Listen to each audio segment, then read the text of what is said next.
Hello दोस्तों, मेरा नाम गोपाल यादव है और मैं आज अपने चैनल के माध्यम से आप लोगों को सर्पदंश के बारे में दो चीज़ बताना चाह रहा हूँ। सर्पदंश से बचने के लिए सबसे पहले आपको कहीं भी खुले स्थान पे जाएं, जंगल, झाड़ी, खेत, खलिहान, वैसी जगह पे जहाँ पे कि सर्प जैसे जीव से आपको लगे कि नहीं यहाँ पे हो सकते हैं।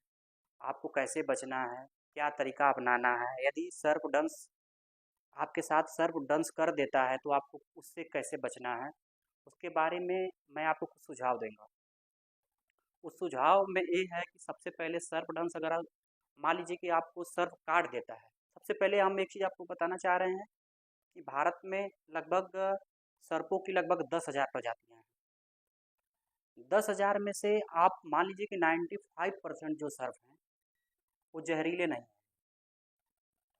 और जो बचे 5% सर्प, 5% सर्पों में बहुत जो घातक हैं, घातक उसमें से 2% हैं। बाकी 3% जो हैं कि जो कि उनका अगर समुचित इलाज किया जाए तो जीवन संभव है। उससे बचने के लिए हमें अफवाह पे नहीं जाना है, झाड़ फूँक नहीं करवाना है। सबसे पहले हमें नज़दीकी स्वास्थ्य केंद्र पे जाना है और उसके लिए इलाज का सक्षम व्यवस्था करना है, क्योंकि जब झाड़ फूँक के चक्कर में आदमी पड़ता है तो अपने जीवन को दाँव पे लगा देता है।